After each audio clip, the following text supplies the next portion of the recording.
আসসালামু আলাইকুম রহমতুল্লাহ।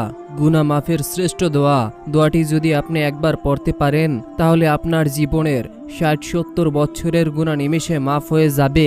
রাসূলুল্লাহ সাল্লাল্লাহু আলাইহি ওয়াসাল্লাম বলেছেন, যে ব্যক্তি এই দোয়াটি পড়বে তার জীবনে কোনো গুনাহই থাকবে না। অর্থাৎ দোয়াটি আপনাকে পড়তে হবে।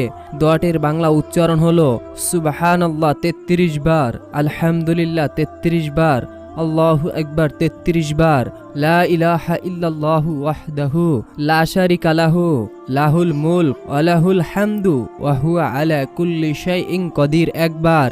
অর্থ, আল্লাহ তাআলা মহান ও পুত পবিত্র, যাবতীয় প্রশংসা আল্লাহর জন্য। আল্লাহ সবার চেয়ে বড়, নেই কোনো উপাস্য, একক আল্লাহ ব্যতীত তার কোনো শরিক নেই। তারই জন্য সমস্ত রাজত্ব ও তারই জন্য যাবতীয় প্রশংসা। তিনি সকল কিছুর উপরে ক্ষমতাশীল। সুবহানাল্লাহ। ভিডিওটি শেয়ার করে অন্যদেরকে দেখা